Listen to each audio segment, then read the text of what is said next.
Hey guys, it's Craig here, and welcome back to Vinyl TV. If you've been watching my channel, you know that I've been doing some pretty neat activities. I've been looking at vinyl under the microscope and talking about styluses or styli, and looking at them under the microscope and just talking about turntables and stuff. And I've got lots more interesting stuff coming up for you as well, more microscope stuff. And I'm also going to be upgrading my Fluence RT84 turntable. That's going to be on the next video. So for today, I thought I'd just show you some records that I have, talk about how they were made and why I bought them, and some information about direct metal mastering. So when I was 10 years old, probably around 10, my brother used to love Rush. Rush is a band from Toronto, Ontario, Canada, a trio. Geddy Lee, Alex Lifeson, Neil Peart. And they're a progressive rock band. My brother, he's the one who bought the records. I didn't have the money. And so he had some Rush albums. And, he used to sit with his friends and listen to all these records. And, I used to think, like, what's the big deal about this Rush? He's got all these records. What the heck's going on? So one day I put on one of them.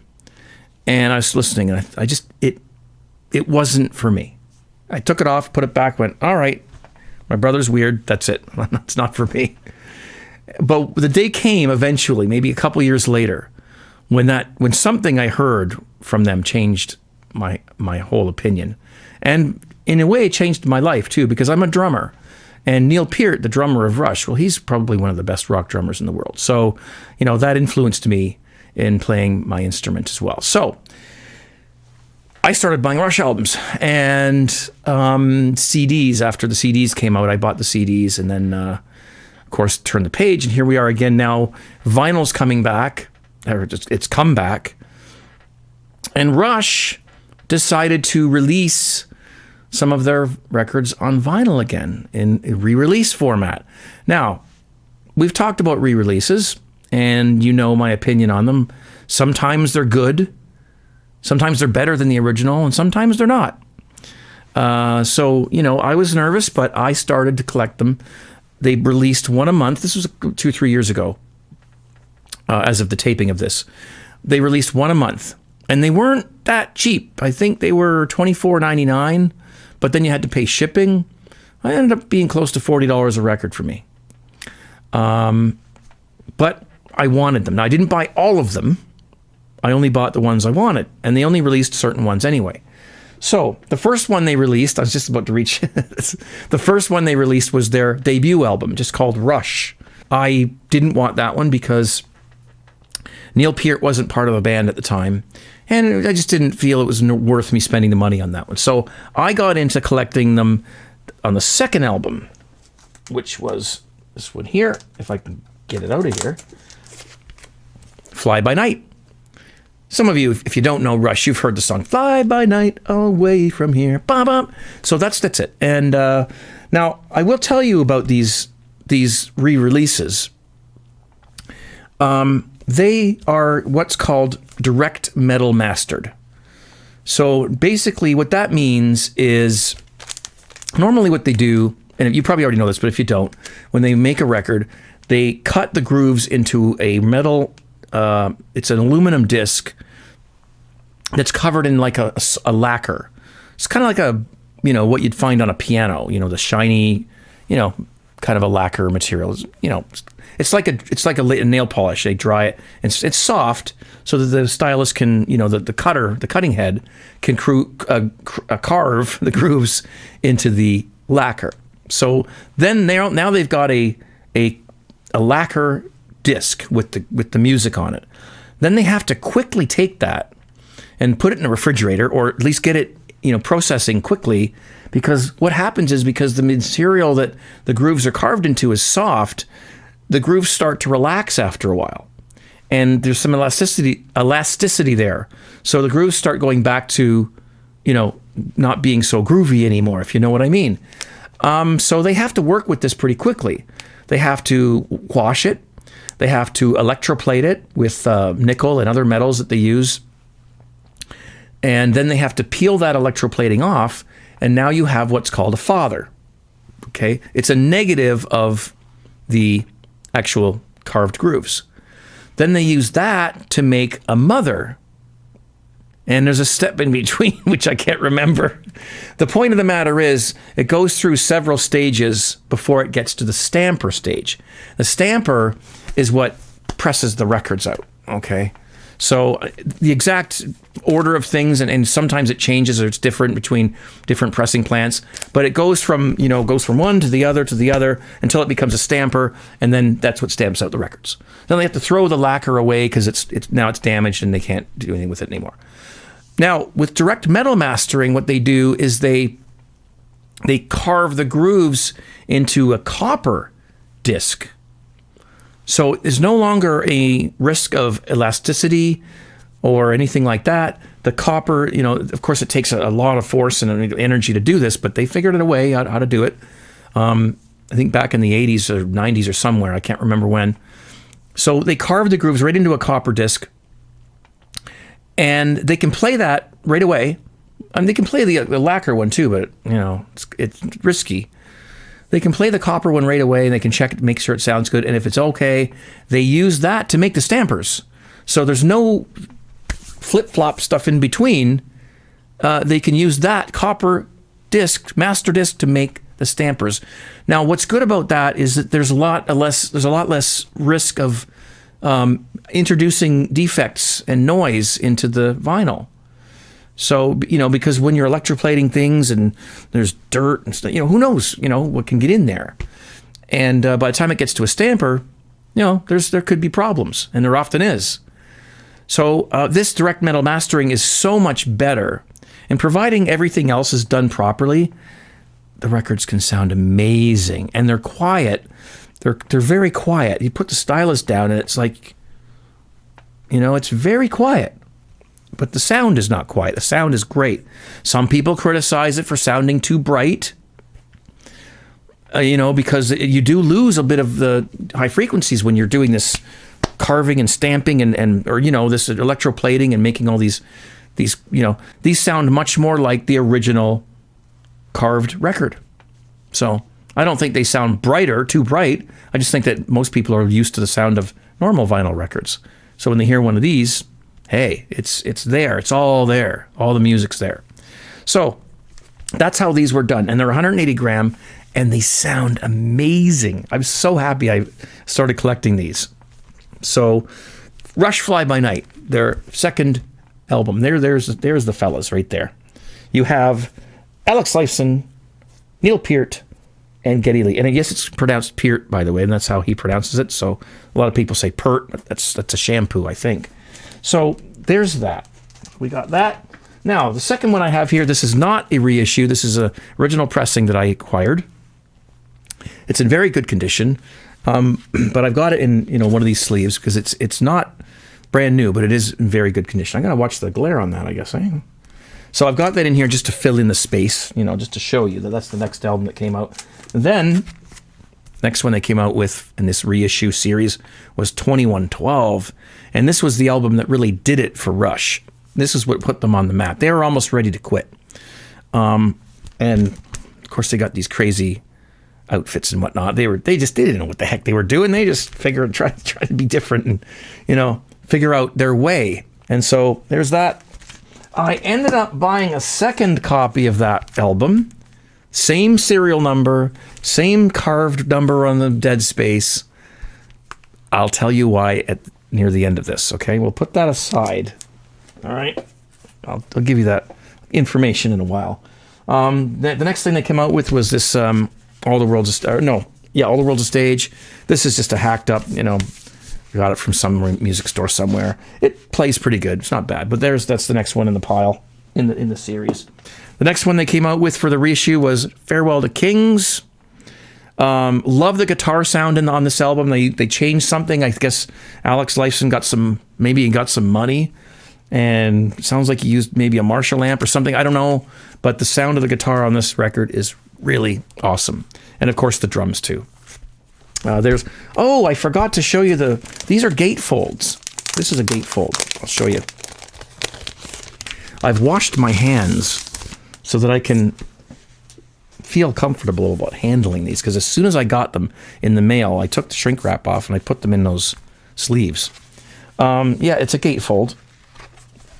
So that's what that looks like right there. And it's got the lyrics and all that. It's beautiful, you know. And the sleeves they come in, the inner sleeves are these type. So I don't know much about sleeves. Everyone's got their own opinions, but they're like that on the back and they're like that on the front. So, and so I put mine in sideways because I think that keeps. They come with the posters and everything, you know. There's, you know, all the stuff that it came with in the original pressing. They come with here. So let me just get that. I'm so careful with these records. You have no idea how valuable these are to me. You're not going to get these again. So there's Barrel of the Kings, and I'll just show you the 2112 one quickly too, because it's a gatefold as well. I forgot. So someone sent me these sleeves. These are, I think they're called Blake sleeves, and I've been using them and I like them. But sometimes you have to replace them because the adhesive, depending on how often you play the record. Oh yeah, gatefold. Okay. So there's that. Let's see if we can get the glare off of that. So that's what that one looks like. Okay. Hemispheres. This is a clean, beautiful sounding record. This has got to be up in my top 3 of their stuff. Just the guitars, the cleanly. It's such a pristine sounding record. If you've never heard it before, you should give it a whirl. La Villa Strangiato is on this record. That's where I did a needle drop a little while ago of that song from this album. It's good. Again, the posters are all in here. I don't want to pull everything out. If you want to see it, you buy it. If you can find them still. Oh, let's pull it out of the... we don't know how to pull a record out. We can pull the whole thing out of here. I'm doing this for you guys. I never take them out of these. They haven't been out of these since I received them. Out of these sleeves. So... Sorry. So anyway, so there's the inside of that one too. Very well made. The covers are the sleeves are thick, you know, good stuff, good cardboard, whatnot. So anyways, let's move along here. After that, we had Permanent Waves, great record, a new sound for them, getting away from the story albums a little bit and more into these, you know, the individual songs, and just really tight stuff here. Shows off a lot of Alex's lead guitar talent and Geddy's. All of them. They're very talented guys. Geddy's bass playing and Neil's drumming, and just if you listen to Free Will on this thing, jeez. Okay, now this is where it changed my life in some ways. This is where I went to my friend's house, and I didn't like Rush. And so he goes, well, I got a new album. I'm going to put it on cassette. I said, okay, so I'm going to sit around listening to that. So he puts this on. And the first song on here is Tom Sawyer.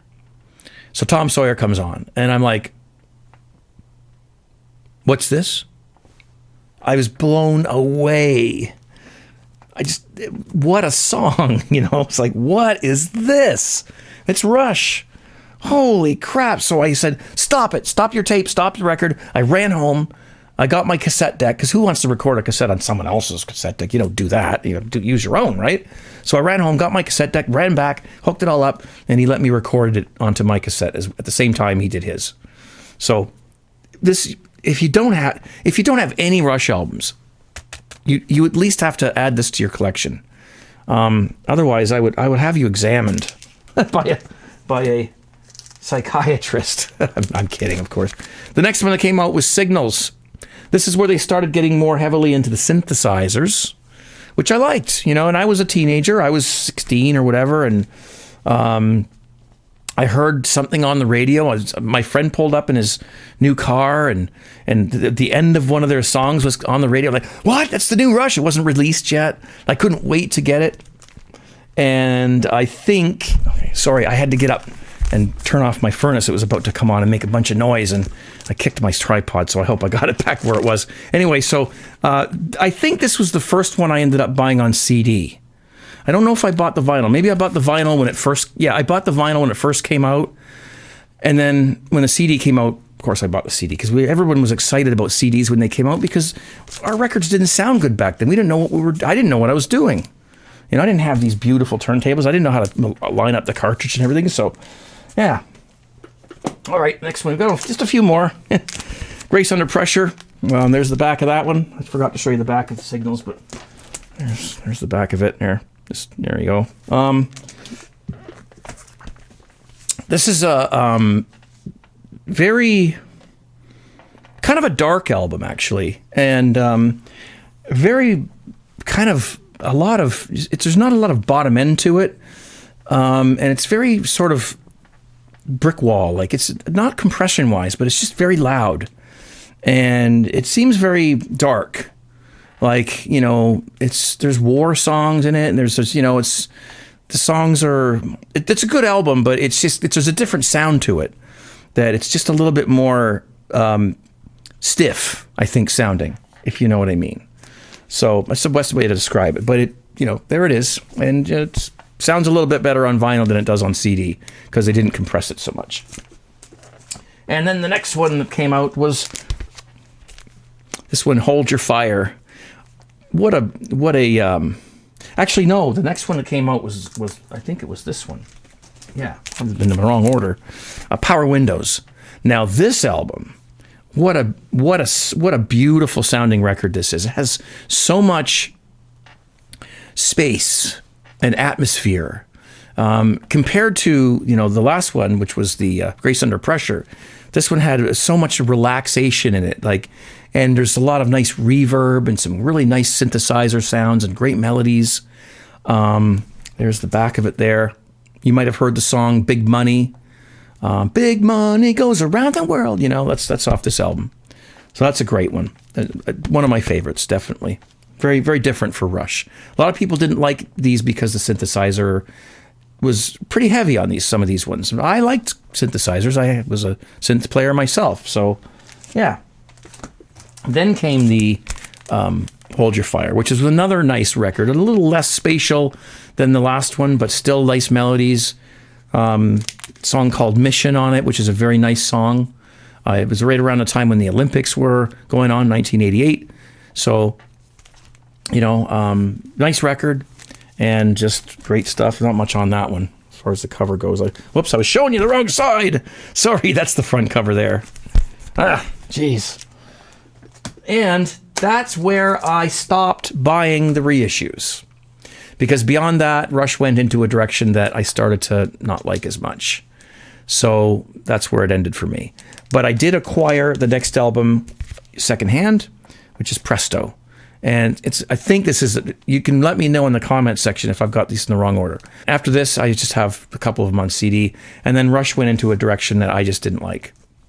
So anyway, that is my Rush collection for the most part. I do have original pressings of some of those, but they're not worth mentioning because they're not in good condition.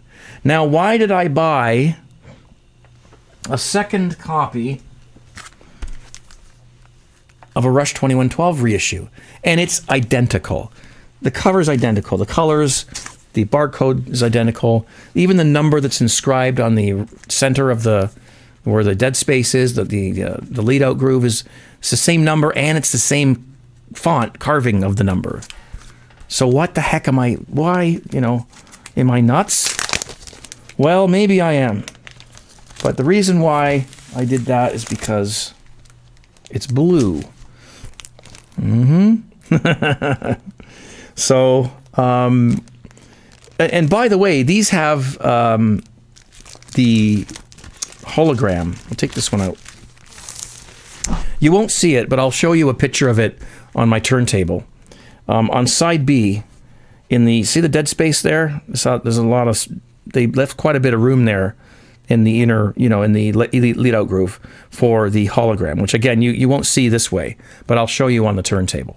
And as you can see there, you shine the right light on it, and you can see that. Here's the black one, same thing. So these are pressed from the same lacquer, but not from the same stamper. How do I know? Because the rim of the record, you know how most records have all of them, most of them do have a raised edge on the edge of the record and on the label part. It's raised. And that's called coining. So they coin the stamper to give it that shape. So when it stamps out the records, it creates those bevels. The bevel on this record is different than the bevel on all of those ones I just showed you, the reissues. So this was pressed in a different factory, or at least it was pressed on a different machine or a different stamper or whatever. It's the same lacquer, same cut, but different stamper. So it probably was pressed at a different factory. And you know what? It doesn't sound as good. It sounds dirty. There's a lot of clicks. You know, it's not clean. And, you know, I know some people wonder about colored vinyl and if it sounds as good. It should sound as good. So I was very disappointed, and I paid close to $55 to get this to my house. So, sorry, Rush franchise, but you messed up on this one. I was very disappointed. I wanted to be able to, you know, have a friend over and show off and put it on one of my nice Fluence turntables and blue, you know, vinyl. And so anyway, but there it is. All right, well, thank you for watching. And, you know, as I said, there's lots of great stuff coming up, including an upgrade to my Fluence RT84 turntable. That will be next on the next video. We'll talk about that. We'll do it. We'll do needle drops. We'll have a good time exploring that. And also, I will be looking at things under the microscope as well, and lots more stuff coming up. If you have any suggestions of what you want me to cover on this channel, please post a comment down below, and just post a comment anyways, because I love reading your comments. And thumb up the video, of course, subscribe, hit the bell too if you want to get notified when I make more videos on this channel. Thank you guys and gals so much for watching. It's a pleasure to do these videos, and I will see you next time very soon. It's exciting. Okay? Hey, remember, be safe. And vinyl is final. Cheers. Take care, everybody. Thank you.